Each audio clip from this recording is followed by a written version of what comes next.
What if I told you that the moment you die, you make a choice that could trap you for a very long time? What if the biggest danger you'll ever face isn't in this life at all, but in the first few seconds after you leave your body? Right now, as you're sitting here watching this, you think death is the end, or maybe you believe it's a peaceful move into light, meeting loved ones again, a trip home. But Edgar Cayce, the man who could see the deepest mysteries of life while in a trance state, showed us something that will shake you. He said that most souls in that important moment between life and death make a scary mistake.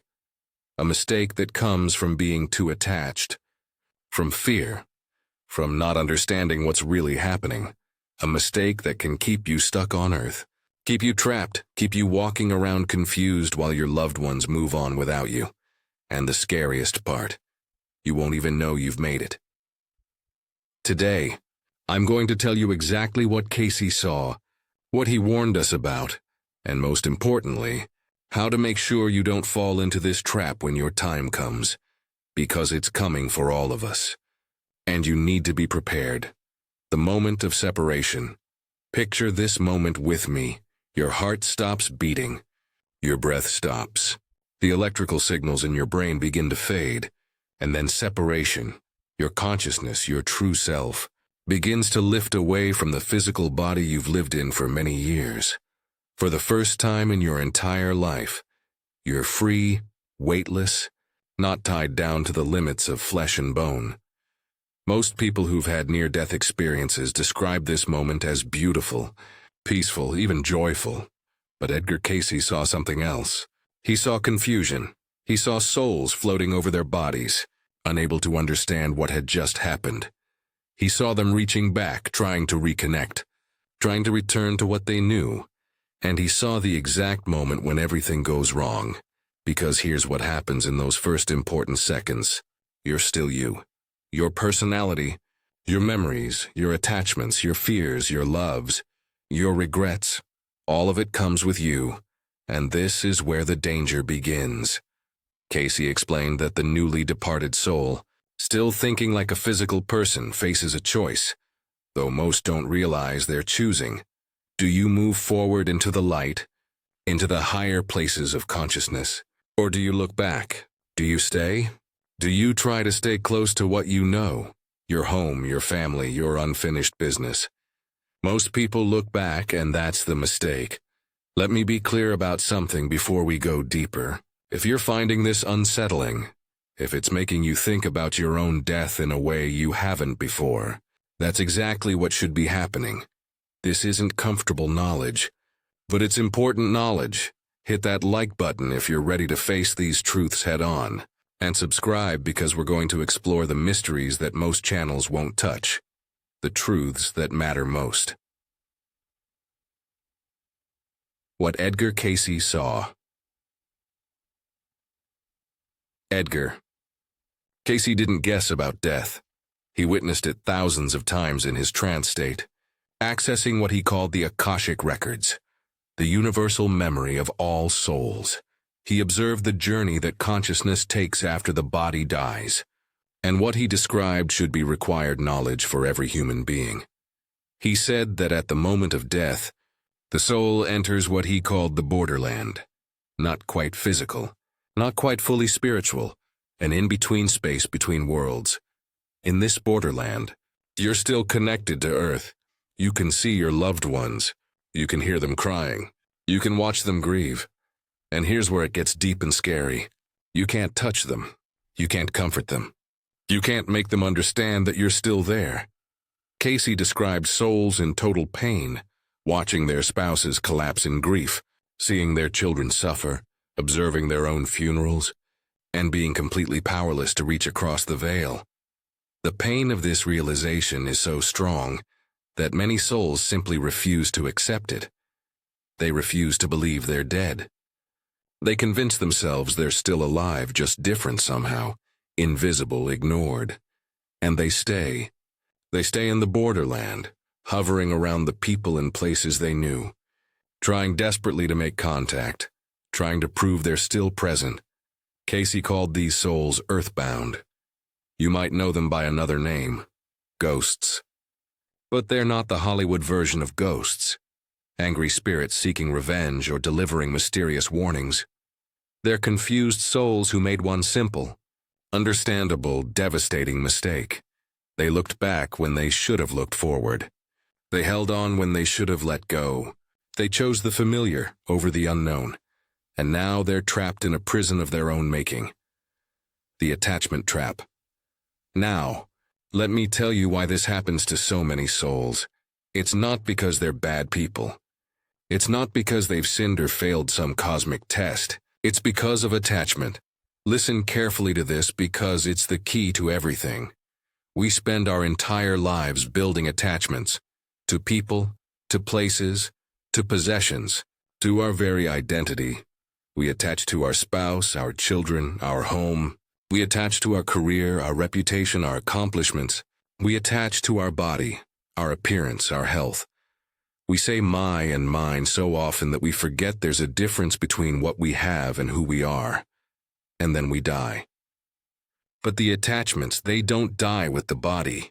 They follow us into the borderland. Cayce explained that the strength of your earthly attachments determines how easily you can move to the higher places of existence. Think of it like gravity.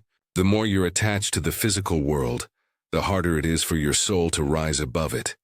Imagine a person who dies suddenly, unexpectedly. A car accident, a heart attack, no time to prepare, no time to say goodbye. Their last conscious thought was probably something ordinary. I need to pick up milk. I have a meeting tomorrow. I wonder if my son did his homework, and then nothing, no body. No ability to pick up the milk or attend the meeting or check on their son. But the mind, the consciousness is still creating those same thoughts, still focused on those same concerns. I have responsibilities. People need me. I can't leave yet. And so they don't. They hover in the borderland, convinced they're still needed, still essential, still in control. Days pass, weeks, sometimes years, and the soul never realizes that the only thing keeping them trapped is their own refusal to release their grip on a world they no longer belong to. Are you starting to see it? Are you starting to understand why Cayce called this a terrifying mistake? Because it's not something that happens to you. It's something you do to yourself. Take a moment right now and think. What are you most attached to in your life? What would you have the hardest time letting go of when your time comes? Drop a comment below. Let's talk about this honestly. I'll heart the responses that show real self-reflection, because this community is built on truth, not comfortable lies. The 3 types of earthbound souls. Cayce identified 3 main types of souls who get stuck in the borderland, and here's what's chilling. You probably recognize yourself in at least one of them. The first type, the devoted. These are the people whose entire identity was wrapped up in caring for others. The mother who can't leave her children. The husband who's convinced his wife can't survive without him. The caregiver who spent many years tending to someone else's needs. Their love is real. Their devotion is beautiful, but it becomes a chain.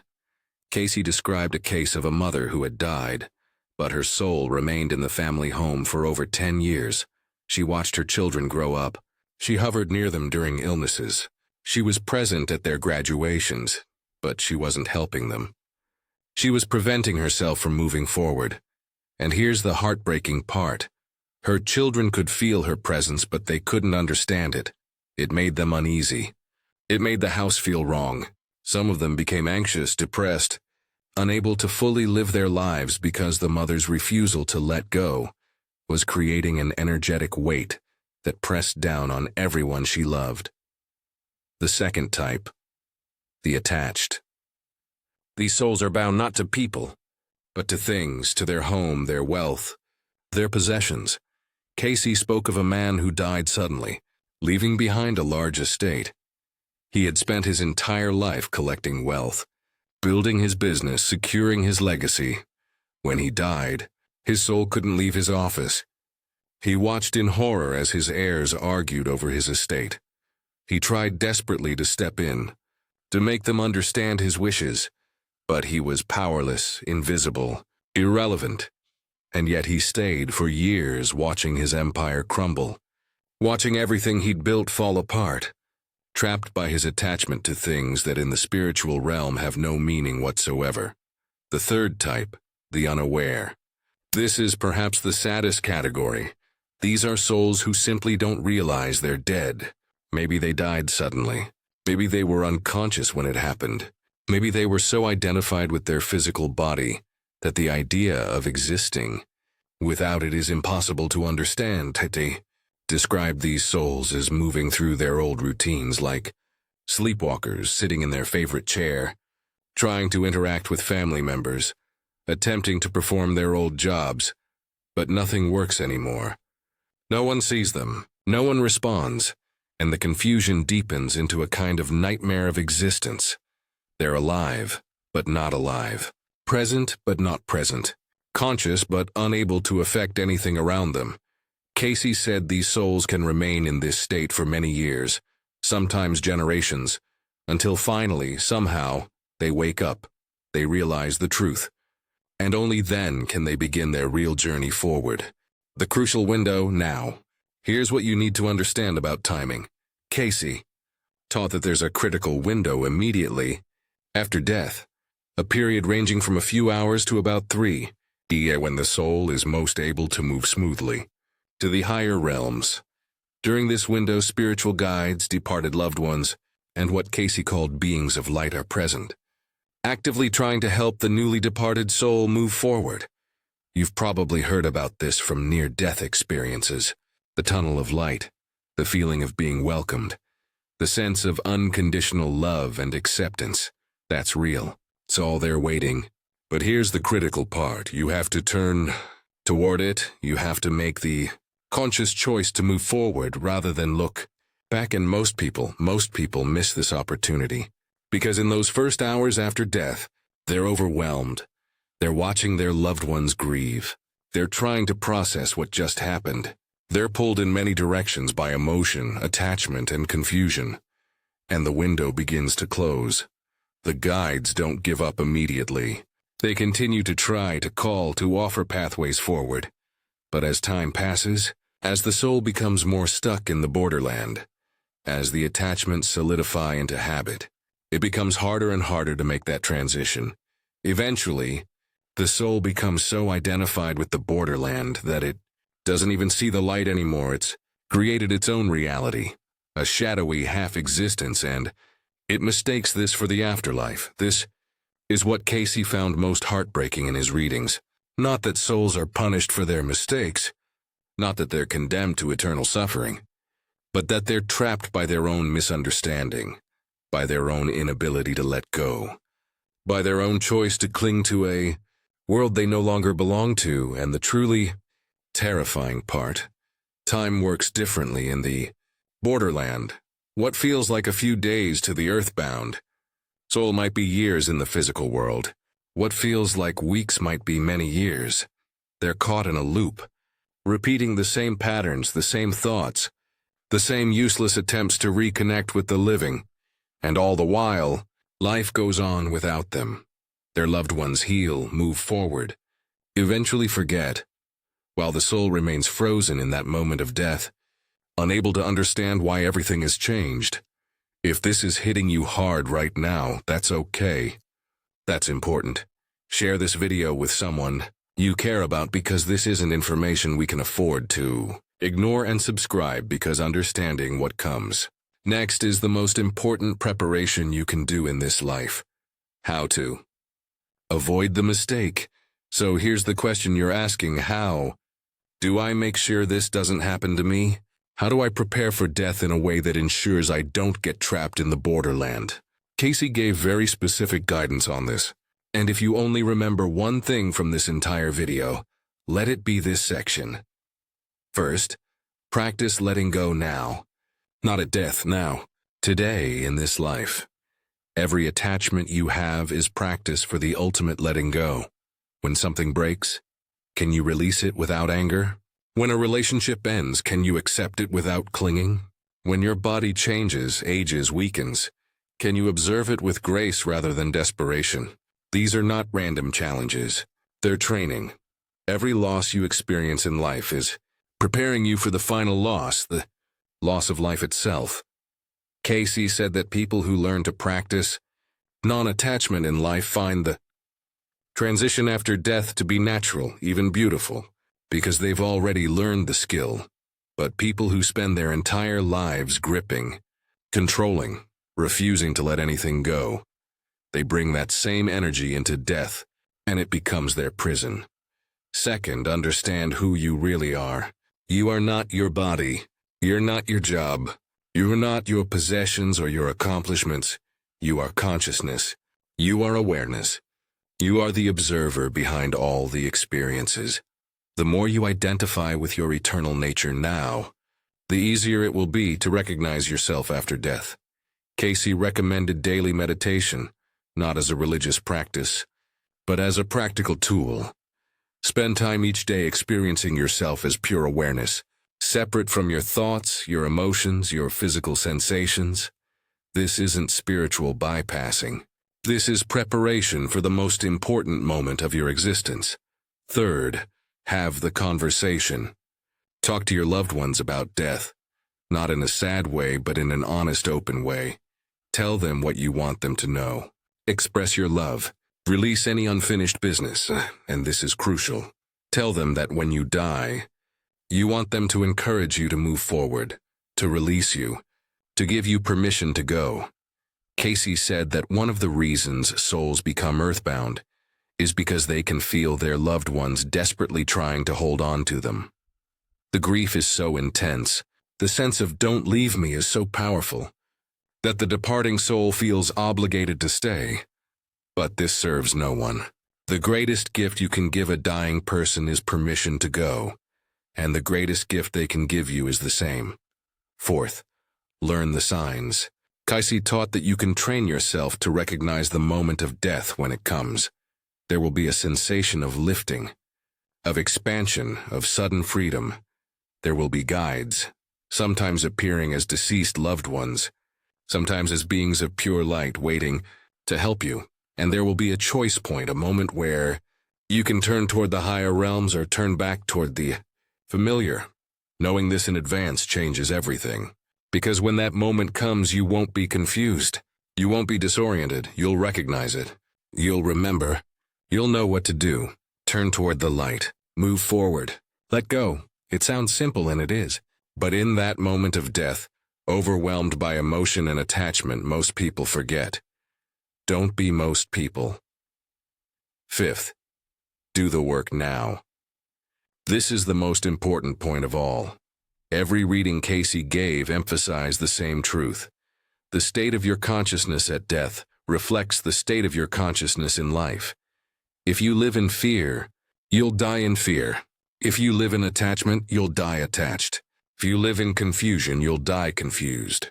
But if you spend your life developing wisdom, compassion, understanding, and the ability to let go, then death becomes not a terrifying unknown, but a natural transition, a graduation, a homecoming. The work you do now on your consciousness, on your attachments, on your understanding of who you really are, is the most important work you'll ever do, because it determines what happens in that critical moment when you leave your body. The greater truth. Now, let me tell you something that Cayce revealed that puts all of this in perspective. Yes, the mistake is terrifying. Yes, getting trapped in the borderland is a real danger, but it's not permanent. Cayce emphasized again and again that there is no eternal damnation. There is no soul so lost that it cannot eventually find its way home. Earthbound souls don't stay trapped forever. Eventually, whether it takes days, years, or even many years, they wake up. They realize the truth. They accept help from their guides, and they move forward. The universe is infinitely patient, infinitely compassionate, infinitely committed to the growth and evolution of every soul. So while the mistake is real, and while the suffering it causes is genuine, it's also temporary. And here's the beautiful part. Every soul that gets trapped and then freed gains deep wisdom from the experience. They learn in the deepest way possible about the dangers of attachment, about the illusion of control, about the importance of letting go, and that wisdom becomes part of who they are for all eternity. So in a strange way, even the terrifying mistake serves a purpose. Even the suffering has meaning, and this is important. That doesn't mean you should deliberately walk into that trap. Just because you'll eventually escape doesn't mean you should make things harder on yourself than they need to be.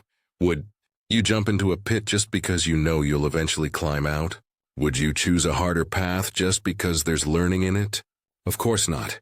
Cayce's message is clear: learn now. Prepare now. Understand now. So that when your moment comes, you can transition with grace, with awareness, with a kind of conscious dying that transforms death from tragedy into triumph.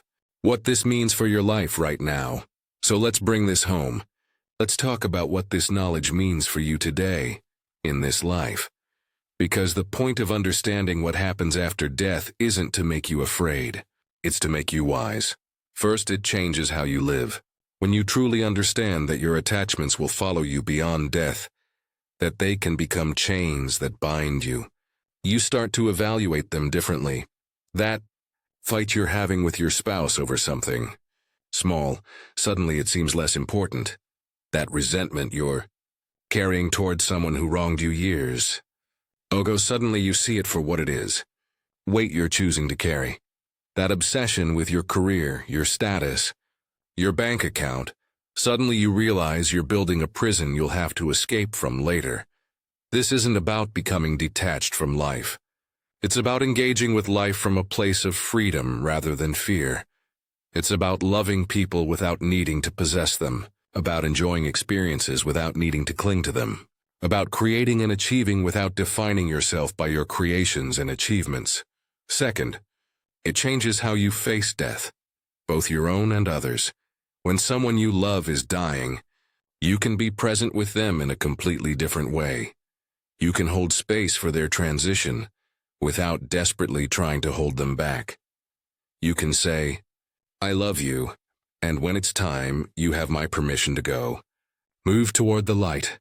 Don't stay here for me. I'll be okay." Can you imagine what a gift that is?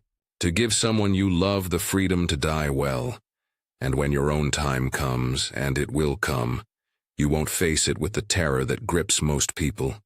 You'll face it with understanding, with readiness, with the knowledge that this is just a transition, not an ending. And that knowledge will make all the difference. Third, it changes your priorities right now. What are you spending your energy on? What are you building? What are you fighting for? Is it something that will serve your soul's evolution? Or is it just another attachment that will weigh you down when you need to be light? Cayce taught that the purpose of life is soul growth. Every experience, every challenge, every relationship is an opportunity to become more conscious, more compassionate, more free. The question isn't how can I be successful? The question is, how can I use this life to prepare my soul for what comes next? When you start asking that question, everything shifts. The practice. Let me give you something practical, something you can do today to begin preparing for your eventual transition. Cayce recommended a simple daily practice. It takes less than 5 minutes, but if you do it consistently, it will transform your relationship with death. Sit quietly. Close your eyes. Take a few deep breaths. Now imagine yourself lifting up out of your body, just a few inches at first. Feel what it's like to be consciousness without form. Look down at your body sitting there. Recognize that it's just a vehicle. It's not you. Now imagine yourself rising higher, looking down at your home, your city, the earth itself. Feel the freedom, the spaciousness, the lack of limitation. And then, and this is the crucial part, practice letting go. Visualize something you're attached to, your spouse, your child, your home, your career. See it clearly in your mind. Feel your emotional connection to it, and then gently, consciously release it. Not with rejection or indifference, but with love and gratitude. Say internally, "I love you.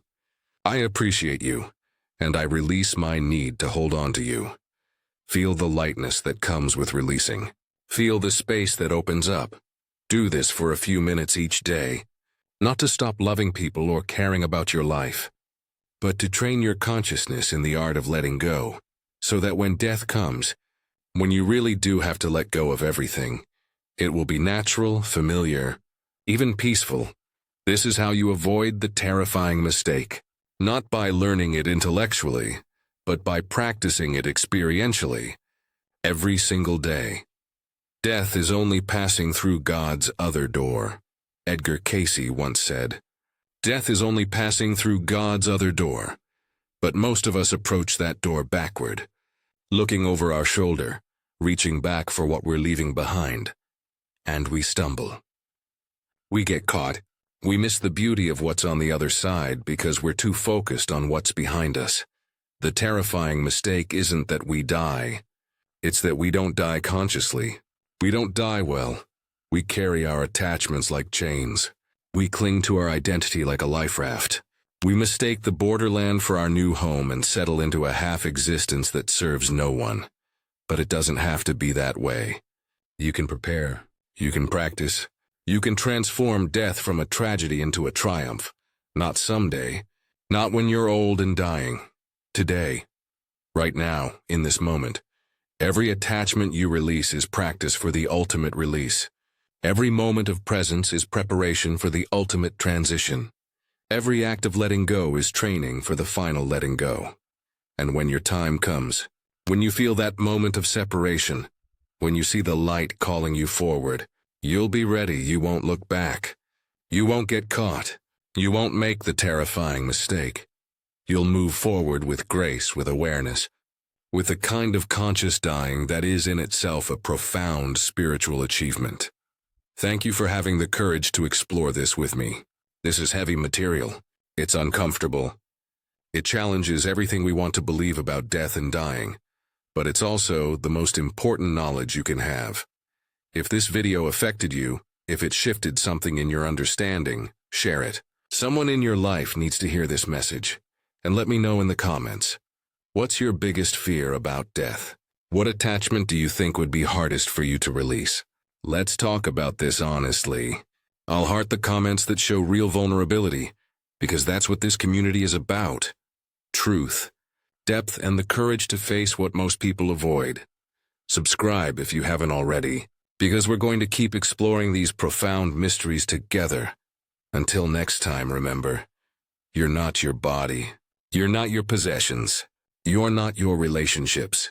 You are eternal consciousness temporarily wearing human form. And one day, you're going to take that form off and continue your journey. Make sure you're ready for that moment. Make sure you know how to let go. Your eternity depends on it.